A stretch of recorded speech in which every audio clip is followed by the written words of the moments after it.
да познаем дълбината. И въпросът с храненето е свързан с това как живееме и в какви преживявания се намираме и как от тях зависи. И трябва да разбираме, че храненето е една функционална структура, а не просто употреба на енергията от храна. И всяка от тези функции има своите задачи. И основополагащото хранене на човека се състои от храната, която употребява и благодарение на което става усвояване на едни или други елементи. Храненето се състои от дишането, благодарение на което ние преобразуваме също така енергията и това е основен вид хранене. И храненето се състои от качеството на циркулацията в тялото, която обезпечава самата форма на тялото и движението. И също така храненето се свързва с преживяването на различни процеси, чувства и емоции, при които се получава усвояване на енергията.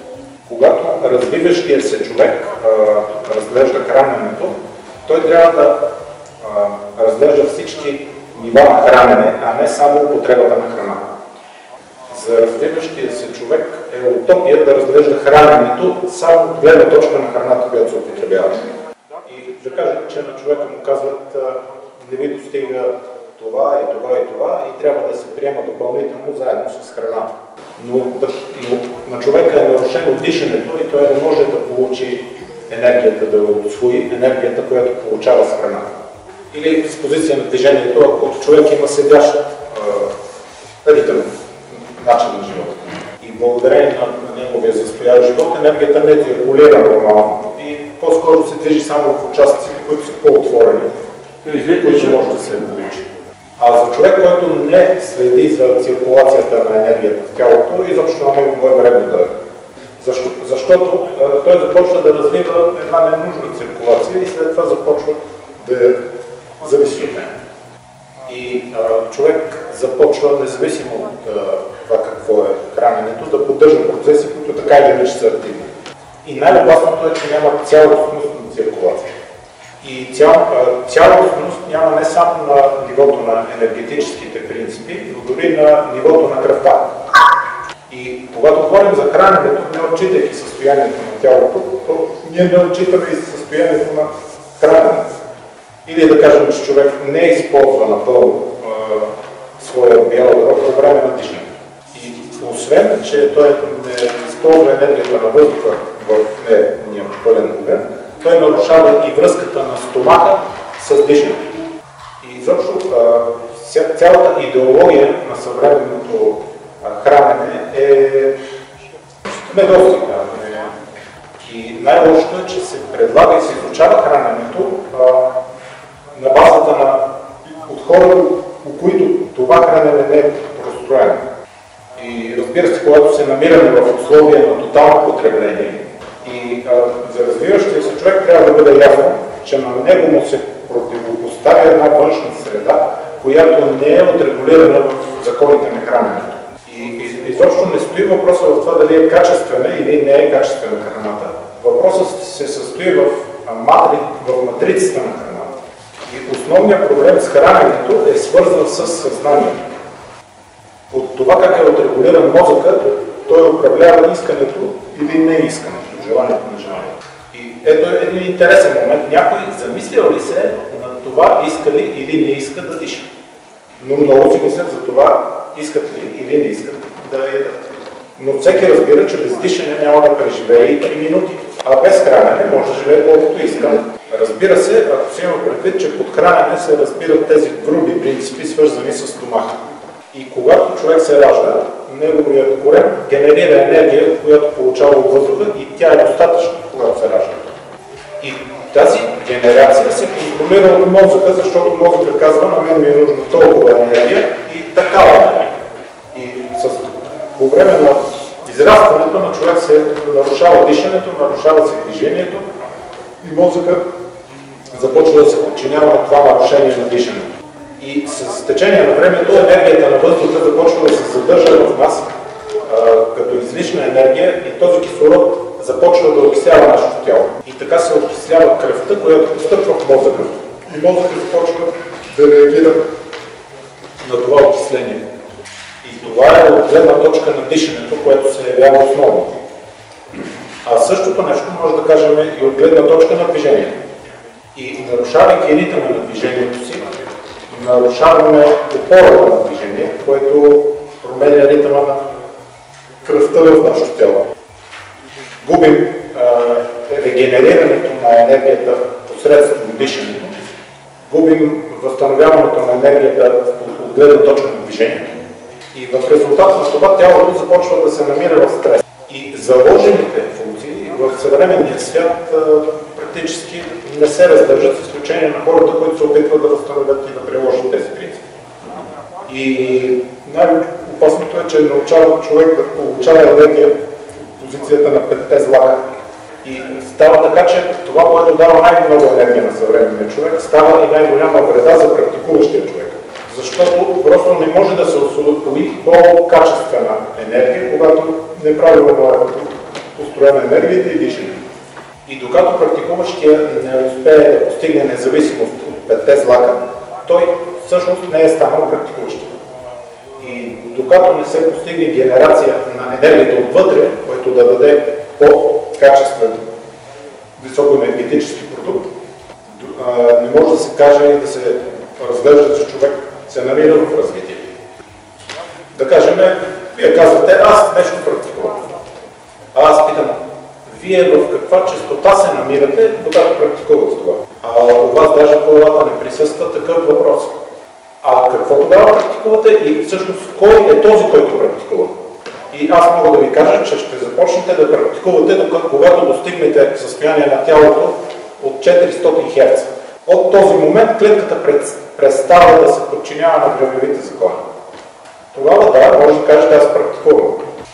Но дори да се намирате в честота, да кажем така, най-добрата от 20 Hz и как в този случай може да назовавате това, което правите и точно да виждате някаква разлика да правите.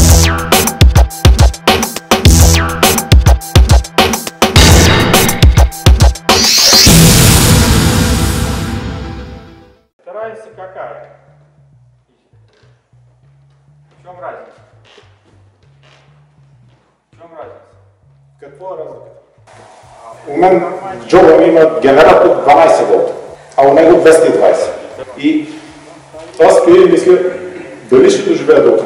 А него му е и сега му е, не му трябва утре, трябва сега.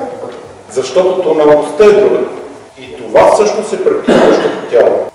Нужно е да се достигне състоянието на практикуващото тяло. Практикуващото тяло не се измисля. То се реализира в тази тоналност, на която сте се изгледали. Практикуващото тяло е тогава, когато човек започва да не зависи от храната. А кой е следващата щастлива крачка, след като той престане да зависи от хранене? Всеки човек, независимо какво казва, той нещо иска. Какво иска практикуващия човек? Съвършенство иска не практикуващия. Практикуващия човек иска да не иска да е лекар. Само се замислете какво казва. Да иска, да не иска да яде.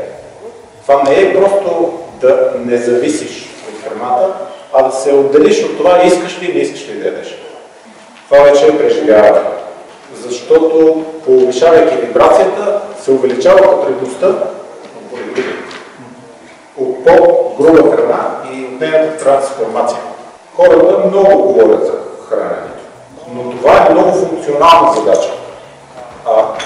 Трябва да гледаме храненето от гледна точка на енергия, която отглеждаме, а не която приемаме от гледна точка на информация. Вчера имаше един такъв случай, питахме хората приемат витамини, искаш ли витаминче? Някаква шепа хапчета. И защо изобщо си взел тези витамини, защо си решил, че ще ти бъдат полезни и защо си решил, че ще ги усвоиш? Казва така. Аз казвам, не виждам никаква енергия в тези хапчета. И излиза така, че вие не можете да възприемете енергията на продукта, а го едете, защото са ви казали, че по някаква причина той е полезен. И така да всичко. И летиш на самолета, долиташ до точката на пристигане и ви донасят някаква храна, която не само не бива да се нарича храна, ами никой нормално животно не трябва да я яде. И целият самолет с удоволствие я изяжда. Тоест реакцията на храната е по-важна от самата храна. И трябва да се разбира, че хората не получават енергия от храната, а получават енергия от реакцията на храната, която потребяват. И това са различни неща. И когато говорим за храненето, трябва да разбираме технологията на храненето. И трябва да се учим да приемаме храна, която максимално усвоява. Разбира се, на първо място това са течности. Защото течността тя максимално се усвоява и ние се състоим от вода. И за да си научим своето съзнание, че храненето с течности е основополагащо, е необходимо време. Също така важно е нивото на течността. Следващото много важно понятие това е вкусът. Защо? Защото когато обръщаме внимание на вкуса, ние активираме работата на слюнните жлези. А това е много важен източник на енергия. И точно за това е необходимо да се яде. И активирайки слюнните жлези, ние активираме ферменти, които трябва да усвоим. И точно за това ние се храним, а не за да усвоим самата храна. Това е вътрешната лаборатория. И за това е важно поне веднъж в деня да използваме тази вкусова атака на себе си. И идеята за 5 вкуса е много важна идея. И днес активираме храната за сметка на соления вкус, утре за сметка на горчивия, а другия ден за сметка на киселия вкус. И това задейства ферментацията на жлезите. Защото всеки вкус активира слюнката и слюнката постъпва в стомаха. И вече стомахът се използва като жлеза, обработваща ферменти. И тогава започваме да храним поне главния мозък. Или гръбначния мозък, или костния мозък, в зависимост от честотата. И за практикуващия човек е важно как той храни костния мозък. Защото само ако се научите да храните костния мозък, може да преминете на друг формат на своята природа. Защото така се образува друг вид храна, която ние се опитваме да преведем в високочастотно потребление, което е важно. От гледна точка на храненето, ние трябва от нашето тяло да направим дестилатор, който предестилираме. На изхода преминаваме към кристалическо хранене, което се явява висш енергетически параметър на нас. И каквото и да вършим, ние усилваме храненето, за да излезем независимост от окръжаващото пространство. И каквито и умни думи да не говорим, когато се намираме в състоянието на 20 Hz, макар че то е доста добро, те не представляват интерес за човек, който е постигнал разбиране на 400 Hz. Разбира се, трябва да правим разлика между вълната и резонанса. Това вече е самия процес на дестилация. Това е като променлив и постоянен. И когато говорим от позицията на NutriQ и от позицията на съвършеното хранене, трябва да гледаме го пак като на един цялостен обем. Или това е структура, ако искате стъпала, по които трябва да се премине. И когато сме привикнали към една чистота, това ни изтласква връщане и това е реален тренинг за нас. Да се научи да живееш в определено напрежение, това не е просто, но точно за това говорим за развитие. И трябва да се има предвид, че всяко едно хранене, както казах, се свързва с едни или други отдели на мозъка. А за практикуващия човек това е свързано с центъра на мозъка. И ако това е мозъка, ние храним центъра, който раздава на всички отдели на мозъка различни честоти. И някой от отделите на мозъка, който е по-развит, доминира в тези даже честоти и наслагва на другите този вид хранене. Знаете ли колко хора в света говорят или мислят за идеята за духовно развитие? Но реално те говорят за духовно хранене, защото те не оперират в процеса, а процесът оперира с тях. И хората по някакви показатели искат да получават по-високо качествена енергия и това не става въпрос за духовно развитие, а за духовно хранене. А развитието винаги е дестилация. Ние трябва нещо да получим, нещо да преобразуваме, нещо да върнем и това след той да отиде в костния мозък. Има и обратен път. Всичко зависи от резонанса, дали е отрицателен или положителен. И не отрицателен и положителен от гледна точка на добро-лошо, а от гледна точка на усилието. Едното усилие е на събиране, другото е на разделяне. И един любопитен пример, свързан с хората, които живеят дълго. Единият въпрос е, че от тях е заложена енергия да живеят дълго, а другият гледна точка е, че има и причини да живеят дълго. Нека да сравним грузинците или японците. Повече японците. Японците са най-радиоактивната страна и получават достатъчно радиоактивност, даже и не искат да има доброжелатели, които ги хранят. И въпреки това, те живеят най-дълго от всички. И в какво е тайната? Тайната е в ритъма. Японеца живее в много събран и контролиран ритъм, което му позволява да усвоява по-високочестотни продукти на разпада, което на някой друг няма да му позволи да живее. Интересен факт, защото развитието като разцепване на себе си е същата тази идея за разпад. Само от гледна точка на най-тежките елементи ние определяме нашето тяло. И нашата задача е да разцепим, да разделим всички груби образования, енергетически и така чак до нашето тяло. И това не е, разбира се, отново някакво условие към действието. И просто това е начин да го разсъждаваме, да погледаме храненето от различни страни, а не да приемаме някаква концепция. И трябва да разбираме, че честотата, която употребяваме като храна, тази честота подхранваме в себе си. Трябва да гледаме на тялото като на генератор, независимо какво прави. Това трябва да бъде принцип на съществуване. И когато гледаме на развитието като на нещо допълнително, то също така трябва да разбираме, че обслужваме някаква идея. И точно в това е сложността. Вие просто не можете с някой това да го обсъдите, освен с самите себе си. Защото това зависи от опита на всеки един, доколко се намира в осъзнаване на този въпрос. Защото хората, които се намират в взаимодействие и осъзнават идеята за храненето, са много малко. И разбира се, да се намери резонанс, точка за взаимопоставяне в този въпрос не е никак просто. И трябва да разбирате, че това е едно изучаване, крачка по крачка, което трябва да разбира храненето по отношение на формирането на нашето вътрешно пространство. И разбира се, трябва да гледаме на тялото като място, в което отглеждаме определени качества, след това ги подобряваме, отново ги отглеждаме, отново ги подобряваме, отново ги отглеждаме, подобряваме, а не като някаква толкова забуклука, в която изсипваме цялата тази гадост. И разбира се, не можете да кажете, утре аз ще започна да се храня всичко, което е нужно, защото няма да можете да започнете. И трябва просто паралелно да се внедряват по-качествени видове на хранене и да се оттренираме в процеса на опознаване на това хранене. Грубо казано, да се тонираме. Лекичка да превключваме тези условия на съществуване, а не всичко да решим изведнъж, защото това дори може да бъде вредно.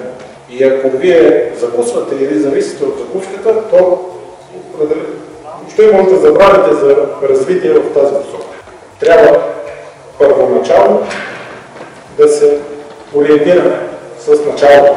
И след това полекичка да разширяваме, да отпутваме границата на възможност. Най-опасното е да очакваме или да бързаме по този въпрос. И в тази базова лекция по отношение на изкуството на развитие трябва да разбирате, че ако не развивате това, с което се храните, вие не се развивате. И не трябва това на някой да се доказва, да се показва, това трябва да се реализира в собствения живот за сметка на вас самите. И ако се намираме в някаква организация, в някакво затворено общество, в което в лабораторни условия може всичко да се проследява, то много от тези въпроси не биха възникнали, но ние се намираме в една дива среда с хиляди мнения и състояния. И когато следващия път някой лекар или диетолог ви дава някакъв съвет, вие сами се попитайте самият той на каква честота е. И аз мога да ви кажа, той е на честота в най-добрия случай от 8 Hz. Може ли той да ви даде съвет на честота 15 Hz? Защото той защитава своята честота и вие на слабо. Дори и той самият това да не го разбира. И разбира се, трябва да се научите да се ориентирате в тези неща, в най-добрия случай до момента, в който дойдат да ви вземат. Но в концепцията на развитие на храненето на мозъка е това, когато ние се учим да се съсредоточаваме, да се концентрираме. Ние създаваме резонанс и създаваме допълнителен източник на хранене и това е висше хранене. Защото в главата се обработват най-висшите честоти. И за това трябва да се има предвид това нещо. Трябва да се развива умението да се четат сложни текстове, да се задават въпроси и като минимум да се живее в намерение.